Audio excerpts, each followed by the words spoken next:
Hey guys, welcome back to the Conrad Blacksmithing channel. Today we're gonna do some splitting, some tips and tricks. You guys all probably have your favorite splitting axe head. It might be old, it might be new, it might be one of mine, but I wanna look at handles because handles for me are very, very important. For example, this is my favorite head I've ever split with, but this handle sucks very badly. So I don't use this axe. I use this one because it has my favorite handle on it, but it still splits good. I particularly favor straight handles with a nice big palm swell at the bottom over axes that have a curve, even a slight curve, because it twists my wrist in a bad angle when I'm splitting, especially when if you think about it, you come back here with your axe, right? And if your wrist is already canted, if it comes back here, it's just gonna get bent even more. And I end up getting a sore wrist after splitting for a long time with one of those. This, my wrist starts straight because it's straight and it just stays straight all the way through the swing. Very nice.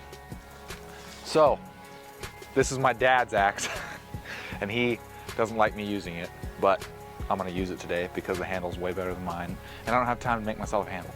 So, we're gonna do some tips and tricks on these logs here. This is tamarack. Stuff is very easy to split, but it demonstrates the point for splitting wood. On these big rounds like this, I prefer to get a crack started like that, walk over to the other side, and split on the far end. As you can see, it's cracked open. And then I'll kind of just walk around it like a pie and just take a piece off like that, maybe give it another one. And I don't have a log on top of another log.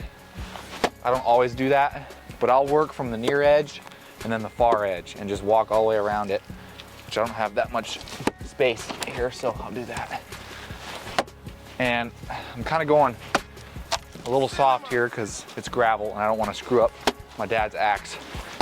But if you see, I'll twist the axe when I hit so that I'm kind of going like this. And you can kind of see when it splits, it doesn't hit my handle because I hate replacing handles. And then that's broke right there. Do it again, that one's split. And then we can move over here, and you really want to do it when you're split towards your feet because you don't want to chop your foot in half. So I'll work this way, and then you can do that, that's done. Do that one, that one's not done. And then what I'll do is, you can see these are super long pies. I'll come through and just split those in half. And really, yeah, see, I didn't do the twist on that one, I hit my handle. So really make sure you do the twist on those so you don't hit your handle. Come through here. Okay, that one's good.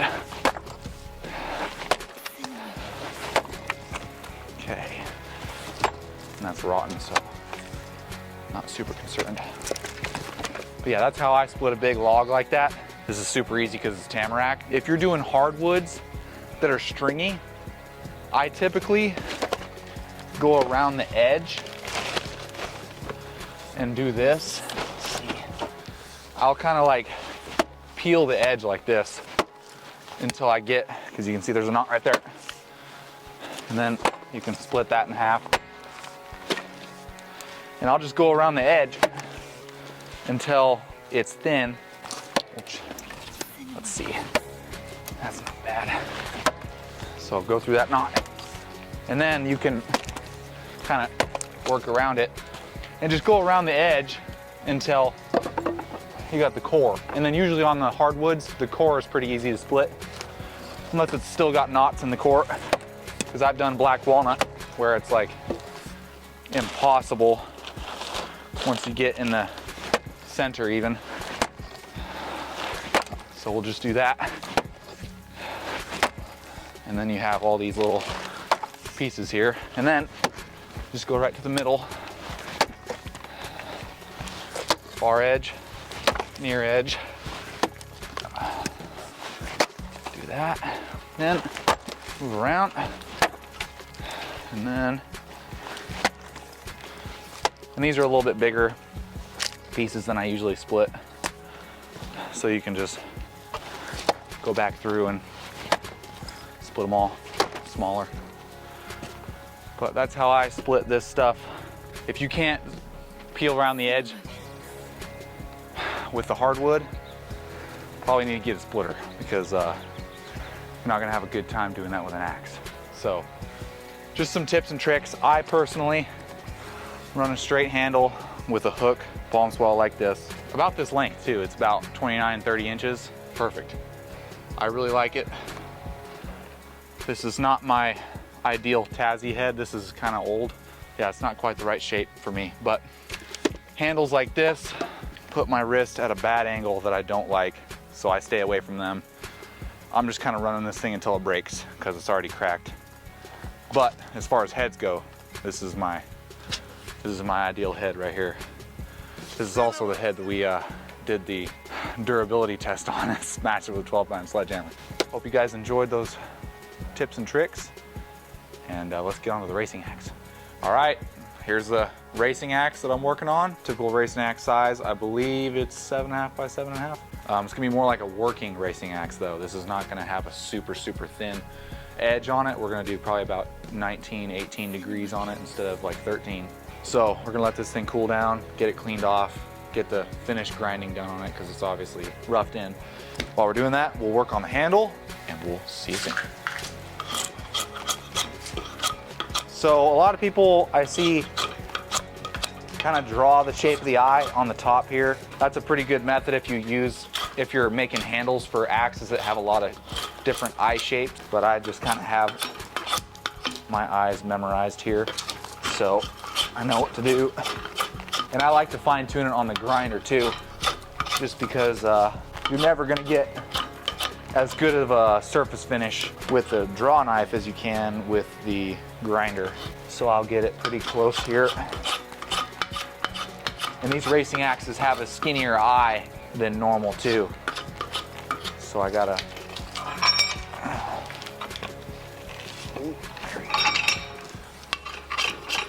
remember that.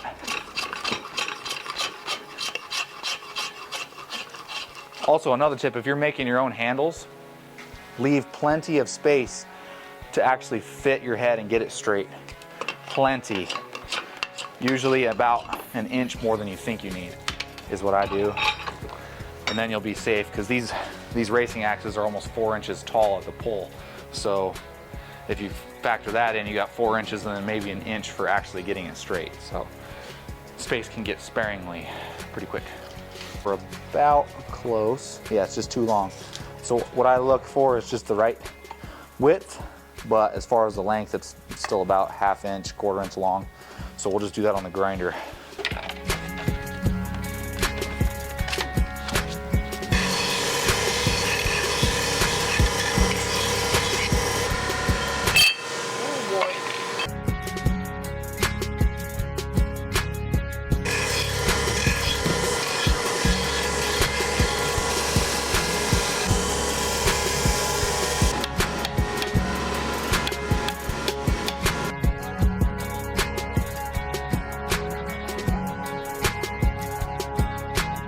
Now I am going to chamfer the inside corner of this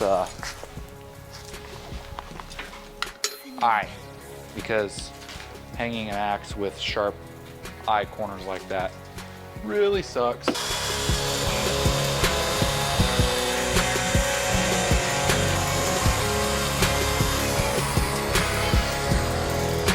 Get that torch and temper this area even more, because if that cracks, if this cracks like that did, bad day, buddy, bad day. So gonna fire up the torch, temper this all area, because when you're shoving in a handle like that, before it was just a sharp corner, right? So it was just cutting the wood.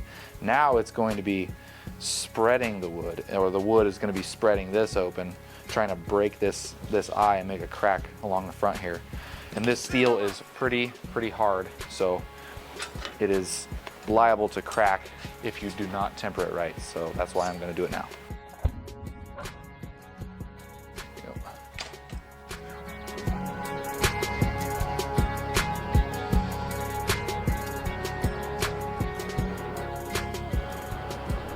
We are tempering the front of the eye here. And yeah, it's not clean ground or anything, so, but I'm not looking for the same temper color as this. I'm looking for darker.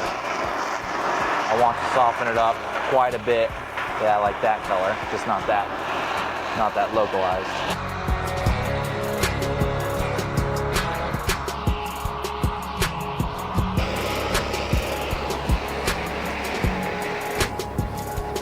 If it cracks now, I'm cursed. So on these racing axes, I usually fit it to about there. It's just barely on the surface right there. And then now I can start actually hammering the bottom of the handle with a hammer. So up until this point, I've just been tapping on the anvil so it doesn't get too tight. So I can, ooh, that's hot. So I can tap it back out with a drift like that.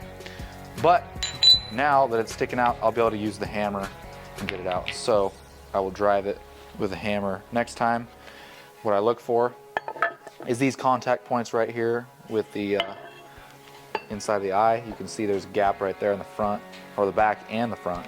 So we'll take it out. We still have plenty of room to move down and straighten the head, which it is not perfectly straight right now. I need to take some more off of this side to get it to move over that way. But this is what I'm looking for, is these points of contact that I can remove and drive the handle further down. So we'll continue with that.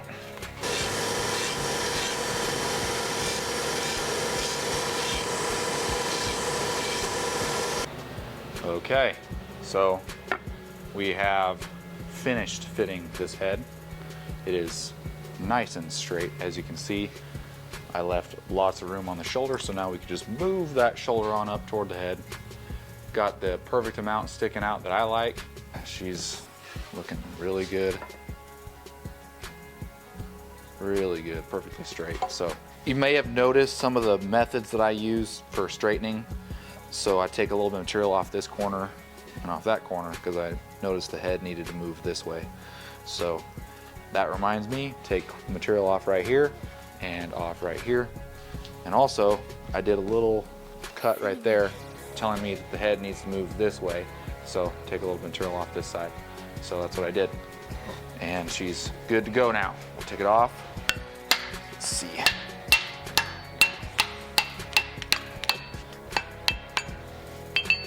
Good sign. Perfect contact, as you can see. Exactly what I want. So now we'll shape the handle, wait for that head to cool down, and then do the finishing grinding on that. And I also like to do the handle before finishing these guys, before finish grinding them, because I mean, imagine tossing this thing around when it's all nice and pretty and shiny and polished. Instead, I can just toss it around when it's still dirty. So yeah, stay tuned.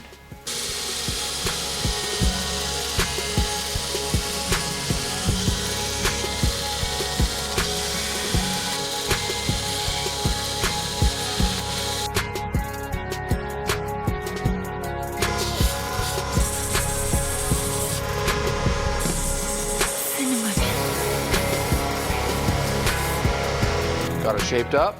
Very happy with this handle. On these racing axes, I do a thinner front, following along with the tradition of most racing axes. It's a little bit thinner on the front of the handle than on the back, or the belly or the spine, whatever you want to call it, so that they can really pinpoint the direction of their blade. This is some very, very nice hickory. It's got this burl kind of thing right here and some dark grain. We're gonna do something cool on this handle too, so stay tuned for that.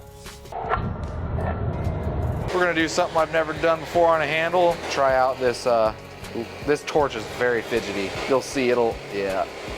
I'm opening it, but it's getting smaller. And then it'll just shoot crazy. Anyways, we're gonna do it real dark right here and then fade it. Wanna get it like black right there. Yeah. Torch is I've had this torch for about 7.5 years. Bought it off eBay. Okay, now we'll fade it. Very hard to fade those corners. Woo. So touchy. We'll do some here on the end.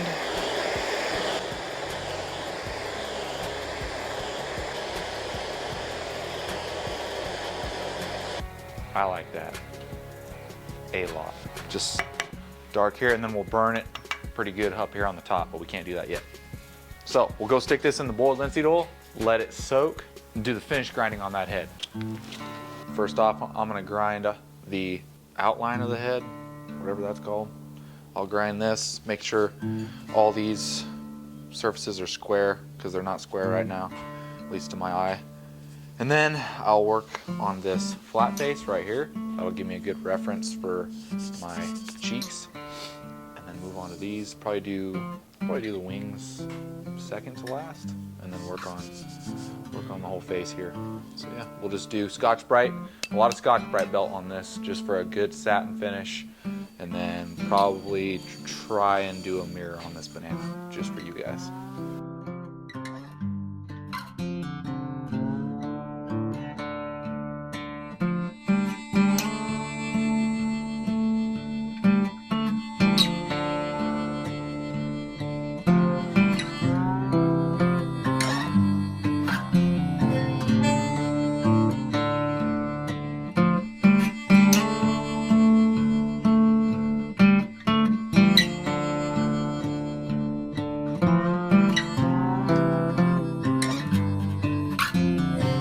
We are almost done finished grinding this thing.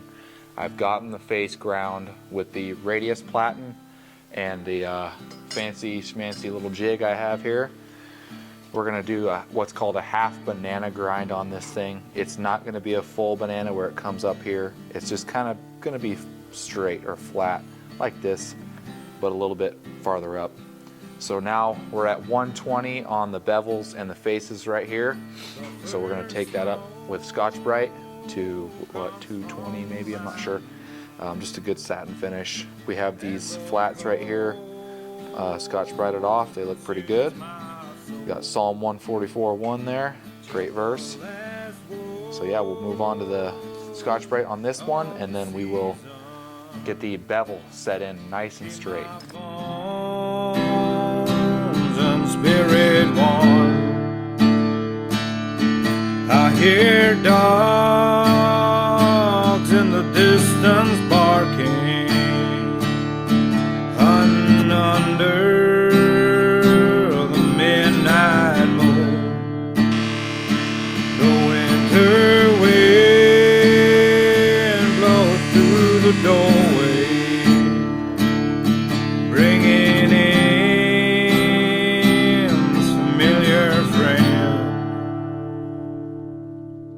Here's an update, guys. Got this handle all oiled up. Head is completely done, and it's looking pretty snazzy. I'm not gonna show you because my hands are nasty. I don't want to pick it up right now. But there it is. There's a glimpse. There's a glimpse. So now what I need to do, cut the kerf on this handle with the bandsaw, maybe about that deep, stick it in the head, hammer a wedge on it, and it should be done. Always glue your kerfs, because that wedge will come out, guaranteed. Should have gloves on, but I'm too dirty. And then when you tap it like that, it seats that glue down in the kerf, which is good. So let's hope this wedge is right.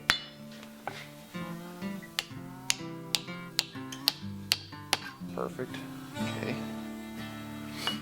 So now you can kind of see that's where it was seated. So now we have the wedge in there a little bit. I'll just give it the old tap. Good. That thing's straight as an arrow. Then you can see how much it sank down more. So I'll do that again until the wedge stops, and then tap it, and you can hear it. It's solid. So good to go on that.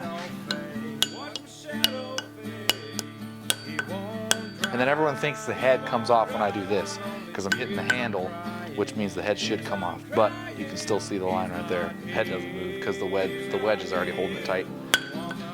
When I'm holding it like this, instead of having the handle on the anvil, somehow the wedge drives deeper. Okay, all the way down, which I didn't take very much force, but you can see it is mushroomed. I call that spreadish. He'll be gone come morning. Come All right, here's the final reveal. Just got her done.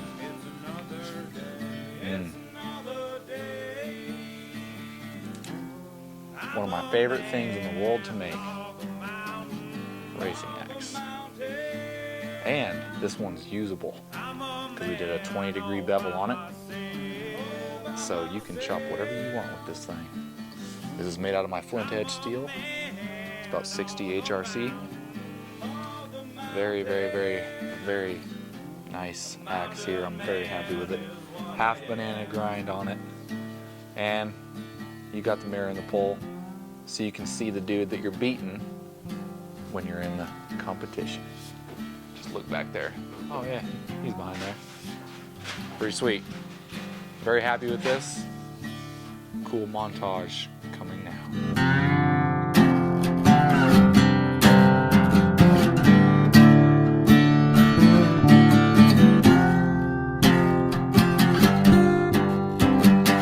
Thank you guys for watching. This is a pretty cool build. I'm very happy with it. If you are seeing this the same week that it's uploaded, this will be on my website available on Friday at 6 p.m. So be watching for that. Has one of my favorite verses on it, Psalm 144:1. Blessed be the Lord my rock, who trains my hands for battle and my fingers for war. Hope you guys have a great week, and I will see you next week.